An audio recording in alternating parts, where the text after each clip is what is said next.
نحمده ونصلي على رسوله الكريم اما بعد فاعوذ باللہ من الشیطان الرجیم بسم اللہ الرحمن الرحیم۔ ہیپی لائف چینل کے معزز سامعین و ناظرین، السلام علیکم ورحمۃ اللہ وبرکاتہ۔ امید کرتا ہوں کہ آپ جہاں بھی ہوں گے اللہ کے فضل و کرم سے خیر و عافیت سے ہوں گے،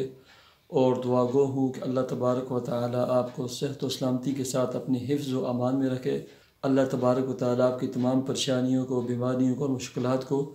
اپنے فضل و کرم سے دور فرما کر آپ کے رزق کے حلال کاروبار اور ملازمت میں برکت عطا فرمائے، آمین۔ پیارے سامعین و ناظرین، آج اس موضوع کے اوپر میں آپ کی خدمت میں ویڈیو بنا کر پیش کرنے لگا ہوں۔ یہ ایک بہت ہی اہم سوال ہے، اور بہت سارے سامعین و ناظرین نے پوچھا تھا، ہماری ویڈیوز کے کمنٹ سیکشن میں لکھا تھا، ہمارے islam.com پر لکھا تھا کہ حصول ملازمت کے لیے رشوت دے سکتے ہیں یا نہیں دے سکتے، جب تمام تر صلاحیت قابلیت کے باوجود ہمیں اپنا حق نہ ملتا ہو، ہم اپنے حق سے محروم رکھے جاتے ہوں، تو کیا ہم رشوت دے کر جاب اور ملازمت کو حاصل کر سکتے ہیں یا نہیں کر سکتے؟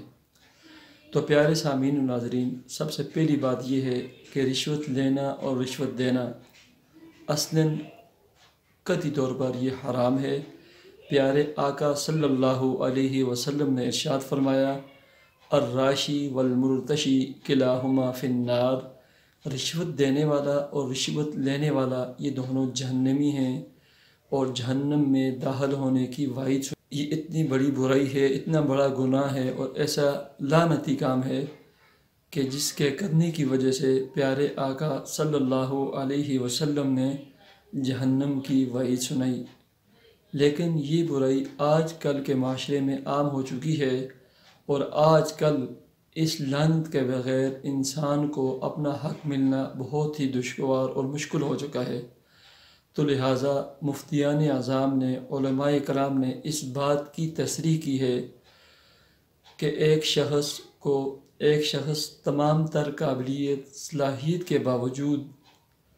اور ہر طرح ٹیسٹ انٹرویو پاس کر لینے کے بعد بھی اپنے حق سے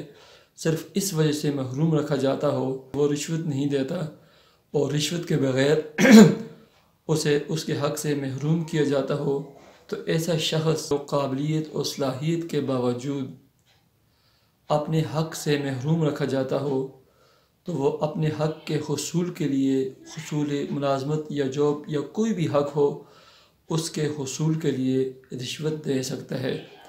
لیکن یہ بات یاد رکھیں کہ یہ چونکہ اضطراری حالت ہے، مجبوری کی حالت ہے، مجبوری کی حالت میں شریعت کا ایک اصول ہے، الضرورات تبیح المحظورات، کہ ضروریات بعض مرتبہ حرام کاموں کو مباح کر دیتی ہیں۔ جیسے قرآن مجید میں اللہ پاک کا ارشاد مبارک ہے، فَمَنِ اضْطُرَّ غَيْرَ بَاغٍ وَلَا عَادٍ فَلَا إِثْمَ عَلَيْهِ۔ تو انتہائی اضطراری اور مجبوری کی حالت میں جب انسان اپنے حق سے صلاحیت اور قابلیت کے باوجود بھی محروم کیا جاتا ہو، محروم رکھا جاتا ہو، تو وہ مجبوری اور اضطراری کی حالت میں رشوت دے کر اپنے حق کو، ملازمت کو اور نوکری کو حاصل کر سکتا ہے۔ لیکن یاد رکھیں، رشوت دینے والا اس صورت میں اگرچہ گناہ گار نہیں ہوگا، لیکن رشوت لینے والے جو حضرات ہیں وہ ہر حالت میں، ہر صورت میں گناہ گار ہوں گے۔ تو یہ تھا آج کا ہمارا سوال، اس کا جواب۔ پیارے سامعین و ناظرین، ہمارے اس سوال کو اپنے فیس بک، واٹس ایپ گروپ میں ضرور شیئر کیجئے، ہمارے چینل ہیپی لائف کو ضرور سبسکرائب کیجئے۔ مجھے اجازت دیجئے، اللہ حافظ۔